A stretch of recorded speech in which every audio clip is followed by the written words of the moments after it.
नमस्कार, आप देख रहे हैं इंडिया टीवी। आपके साथ मैं हूं ज्योत्सना पाटनी। गुजरात चुनाव में फतेह के लिए बीजेपी ने इस बार एक नई स्ट्रैटेजी तैयार की है। बीजेपी की प्लानिंग की झलक बीजेपी के कैंडिडेट्स की लिस्ट को देखकर नजर आती है, पता चलती है। बीजेपी अब तक 182 सीटों में से 166 उम्मीदवारों के नामों का ऐलान कर चुकी है। बीजेपी की लिस्ट में एक खास तरह का ट्रेंड देखने को मिल रहा है और इस ट्रेंड को अगर आप देखेंगे, समझेंगे तो पता चलता है कि गुजरात में फिर कमल खिलाने के लिए बीजेपी क्या प्लान बनाकर आगे पूरी कार्रवाई कर रही है। गुजरात इलेक्शंस में बीजेपी की माइक्रो लेवल प्लानिंग समझने के लिए आप देखिए हमारी ये स्पेशल रिपोर्ट। गुजरात में बीजेपी बदल रही है। गुजरात में बीजेपी अपने चेहरे बदल रही है। गुजरात में बीजेपी नेताओं की पीढ़ी बदल रही है। गुजरात चुनाव के लिए बीजेपी अब तक अपने 166 उम्मीदवारों के नाम का ऐलान कर चुकी है। पहली लिस्ट में बीजेपी ने 160 और आज जारी दूसरी लिस्ट में 6 उम्मीदवारों के नाम का ऐलान किया। गुजरात असेंबली में कुल 182 सीटें हैं, यानी अब महज 16 सीटों पर कैंडिडेट के नाम सामने आने बाकी हैं। बीजेपी ने अब तक अपने जितने उम्मीदवारों के नाम घोषित किए हैं, उनमें एक ट्रेंड दिख रहा है। अब तक घोषित किए गए 166 उम्मीदवारों में से 16 टिकट महिलाओं को दिए गए। बीजेपी की लिस्ट देखकर ये पता चल रहा है कि भविष्य में गुजरात में बीजेपी की सियासत का चाल, चरित्र और चेहरा क्या होने वाला है। बीजेपी की लिस्ट से ये बात साफ हो गई कि बीजेपी का फोकस विनेबिलिटी, जातीय समीकरण, महिलाओं को भागीदारी, युवाओं को मौका, सामूहिक लीडरशिप। पिछले 2 हफ्तों से मैं गुजरात में हूं। मैंने महाराष्ट्र के चुनाव भी कवर किए हैं, लेकिन गुजरात बीजेपी के इलेक्शन मशीनरी को देखकर मैं बिल्कुल हैरान हूं।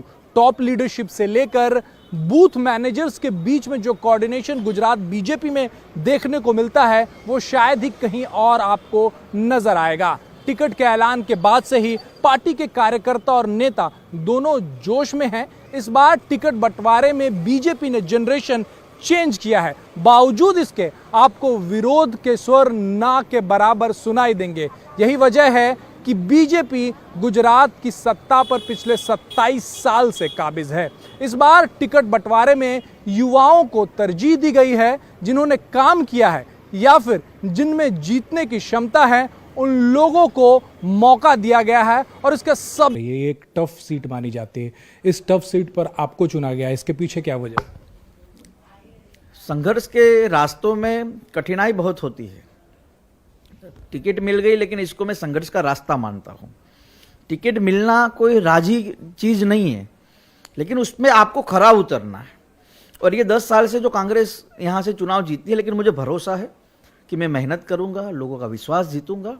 और निश्चित रूप से जब 8 तारीख को हम मिलेंगे अहमदाबाद में, तो यहाँ से भारतीय जनता पार्टी का कमल गांधीनगर जाएगा, क्योंकि पिछले 4 महीने से लगातार लोगों के बीच जाता हूँ, लोगों से बातचीत करता हूँ। फ्री मेडिकल कैंप की बात हो, शिक्षा के क्षेत्र में मैंने हर जितनी भी स्कूल है सभी बच्चों को नोटबुक बांटे हैं। कई स्कूलों में मैंने आरओ प्लांट लगवाए हैं।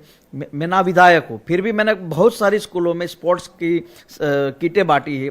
और सबसे अच्छी बात जो मुझे सबसे ज़्यादा प्रिय है कि मैंने 21 जो पढ़ने में अव्वल लाने वाली जो लड़कियां थी, उसको मैंने टेबलेट बांटा है। पूरा मेरा एनजीओ चलता है। तो हम सोशल वर्क करते हैं, लोग अपने आप को समझ जाएंगे कि ये रास्ता सही है, तो इस लड़के को चुनना चाहिए। हार्दिक पटेल गुजरात में बीजेपी के सबसे युवा उम्मीदवार हैं। इसके अलावा बीजेपी ने अपने 160 उम्मीदवारों की जो पहली लिस्ट जारी की थी, उसमें 40 से कम उम्र वाले 10 उम्मीदवारों के नाम शामिल हैं, जबकि 25 लोग ऐसे हैं जिनकी उम्र 40 से 50 साल के बीच है। युवाओं पर बीजेपी इस बार कितना फोकस कर रही है, इस बात का अंदाजा इस बात से भी लगाया जा सकता है कि उसने पूर्व सीएम विजय रूपाणी और पूर्व डिप्टी सीएम नितिन पटेल के अलावा दिग्गज नेताओं जैसे कि भूपेंद्र सिंह चुडासमा, प्रदीप जडेजा और आरसी फल्दू को भी चुनाव मैदान में नहीं उतारा। हालांकि इन लोगों ने खुद ही चुनाव न लड़ने की इच्छा जताई और युवाओं को आगे बढ़ने की अपील की है। हालांकि इसके अलावा बीजेपी इस बार जाति समीकरण को भी साधने की कोशिश कर रही है, क्योंकि इससे पहले आदिवासी इलाकों में बीजेपी का प्रदर्शन इतना अच्छा नहीं था। लिहाजा इस बार आदिवासी को भी बीजेपी ने टिकट दिया है। साथ साथ ब्राह्मण और राजपूत वोट बैंक को साधने के लिए उनको भी टिकट दिया है। लेकिन इस बार भी ओबीसी और पाटीदारों के हिस्से में ही टिकट ज्यादा आए हैं।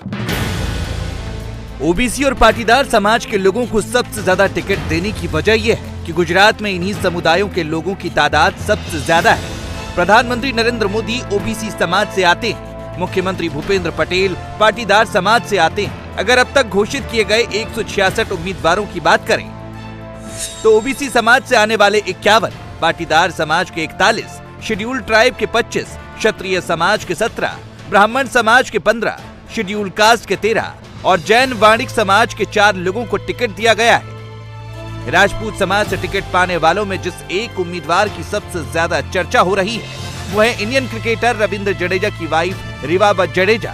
रिवाबा को बीजेपी ने जामनगर नॉर्थ सीट से टिकट दिया है।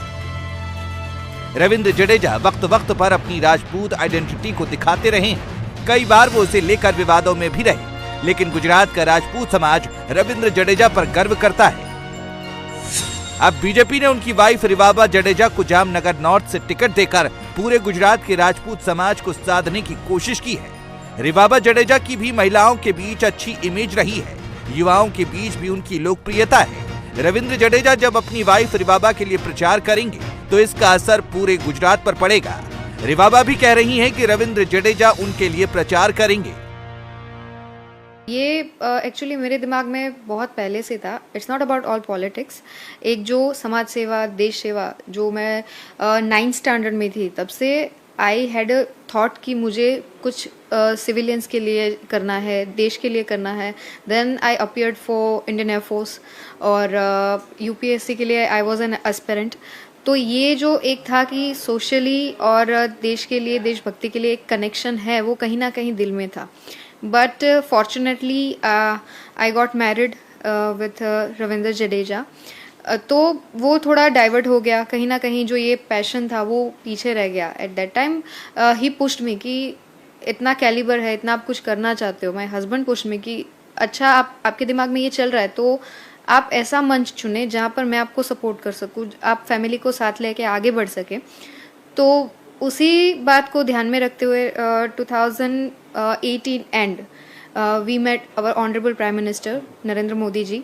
तभी से उनके साथ जो इंटरेक्शन था वो मेरे लिए पहला क्लिक था, वो पहली मेरी प्रेरणा थी कि और सर ने भी मुझे ये बात बहुत ही ओपननेस से बोला था कि आप जैसे जो भी अच्छे अच्छे लोग हैं, जो भी पोटेंशियल वाले लोग हैं, वो अगर पॉलिटिक्स में आते हैं तो देश के लिए भी अच्छा है।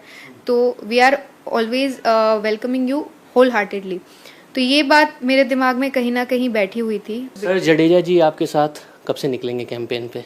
वेरी सून आप उनको देखेंगे जी, डेफिनेटली देखेंगे। बेनिफिट मुझे मिलेगा डेफिनेटली, और बहुत सारे जो भारतीय जनता पार्टी के बिलीवर हैं उनको भी एक ऐसा लगेगा कि नहीं, खुल के भारतीय जनता पार्टी को वो सपोर्ट कर रहे हैं। गुजरात में बीजेपी ने यूथ और कास्ट इक्वेशन के अलावा जिस एक और चीज पर ध्यान दिया है वो है आरएसएस से जुड़े लोगों को भी अपनी मेहनत का फल देना। गुजरात में आज बीजेपी जिस मजबूत स्थिति में है उसमें सबसे बड़ा हाथ प्रधानमंत्री नरेंद्र मोदी के अलावा किसी और का है तो वो है आरएसएस। संघ ने ही बीजेपी को गुजरात के घर घर तक पहुंचाया है। गुजरात के आदिवासी बहुल इलाके हों या फिर बड़े शहरों की पॉश सोसाइटीज, संघ से जुड़े लोग आपको हर जगह मिल जाएंगे। हिंदुओं में ही नहीं बल्कि दूसरे धर्मों में भी, जैसे कि दर्शिता शाह का ही उदाहरण ले लीजिए।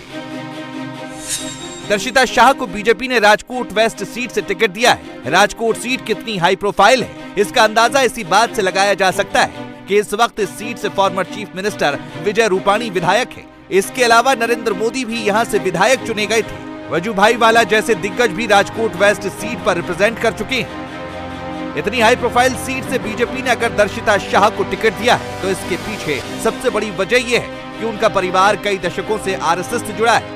उनके दादा और पिता इमरजेंसी के दौरान जेल भी जा चुके हैं। दर्शिता के दादा ने आडवाणी के साथ काम किया तो उनके पिता भी नरेंद्र मोदी के साथ काम कर चुके हैं। नरेंद्र मोदी ने अपने ट्विटर अकाउंट पर खुद उनकी फोटो डाली थी। दर्शिता इस वक्त राजकोट की डिप्टी मेयर है। दर्शिता को टिकट देने से संघ से जुड़े लोगों में ये मैसेज गया कि बीजेपी उनके परिवार के लोगों को भी सत्ता में भागीदारी देती है। दर्शिता पैथोलॉजिस्ट है और एक वर्किंग वुमेन को टिकट देकर बीजेपी ने शहर की कामकाजी महिलाओं को पार्टी से जोड़ने की कोशिश की है। दर्शिता शाह जैन धर्म से ताल्लुक रखती हैं। उन्हें टिकट मिलने से जैनियों में भी ये संदेश गया कि बीजेपी उनकी उपेक्षा नहीं कर रही है। मेरा परिवार पहले से राष्ट्रीय सेवक संघ के साथ जुड़ा हुआ है। तो परिवार से मेरे दादाजी थे वो डॉक्टर पीवी दोषी, वो गुजरात के प्रांत संचालक थे और मेरे पापा भी राजकोट के नगर कार्यवाह रह चुके हैं। तो वो भी पहले से राष्ट्रीय सेवक संघ के साथ जुड़े हुए थे। सो बचपन से हमने घर में पूरी राष्ट्र भावना, राष्ट्र सेवा और राष्ट्र भक्ति का माहौल और संस्कार हमें घर में बचपन से मिला हुआ है। उस हिसाब से हम राष्ट्र के साथ और जो भी पार्टी राष्ट्र के साथ जुड़ी हुई है, राष्ट्र की विचारधारा से जुड़ी हुई है, वो पार्टी से तो हम बहुत बचपन से जुड़े हुए हैं। मैं जब छोटी थी तभी भी मैंने देखा था कि मेरे पिताजी थे, मेरे दादाजी थे, वो मीसा में जेल में गए थे। तो मैं मीसा में मेरे पापा और मेरे दादाजी को मिलने जाती थी, तभी मैं बहुत छोटी थी।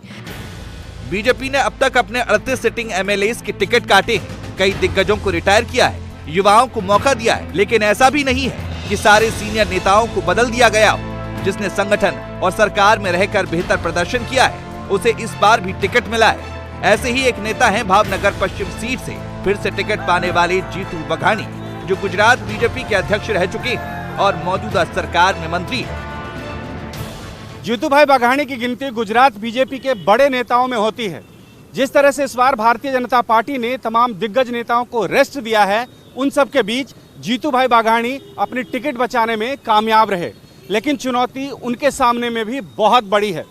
गुजरात में इस बार आम आदमी पार्टी पूरी ताकत के साथ चुनाव लड़ रही है और शिक्षा और स्वास्थ्य को बड़ा चुनावी मुद्दा बनाया है।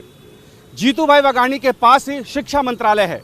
ऐसे में अगर आम आदमी पार्टी इस चुनाव में अच्छा प्रदर्शन करती है तो ये जीतू भाई बघानी के लिए नुकसानदायक हो सकता है।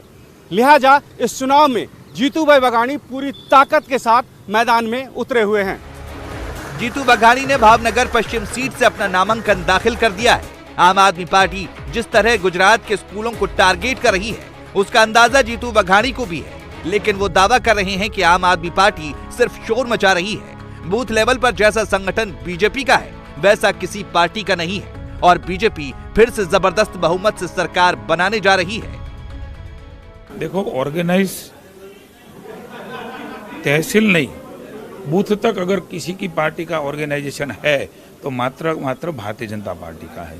और भारतीय जनता पार्टी अपने बलबूते पे, हमारे नेतृत्व पे, हमारे किए हुए काम पे हम जा रहे हैं। नकारात्मकता, नेगेटिविटी से नहीं, पॉजिटिविटी से भारतीय जनता पार्टी अपने बलबूते पे कार्यकर्ता के साथ सहकार लेके, जनता जनार्दन का आशीर्वाद लेके हम अपनी बात रखने जा रहे हैं। और मैं आपको बोल रहा हूं कि हम 2022 में थम्बिंग मेजोरिटी से जनता जनार्दन हमको आशीर्वाद देगी। हमारे कार्यकर्ता, परिश्रमी सैकड़ों कार्यकर्ता, करोड़ों कार्यकर्ता सब कुछ छोड़ के मात्र महाभारती विश्वगुरु के स्थान पर बैसे एक विचार के साथ हम काम करें। और जनता, गुजरात की शाणी जनता है, सोचते हैं और बाद में पसंदगी करती है। 7वीं बार भारतीय जनता पार्टी गुजरात में शासन करके जनता की सेवा के लिए जा रही है। इंडिया टीवी हर वक्त हर जगह डाउनलोड करने के लिए सर्च करें India TV news Google play store या ऐप स्टोर पर।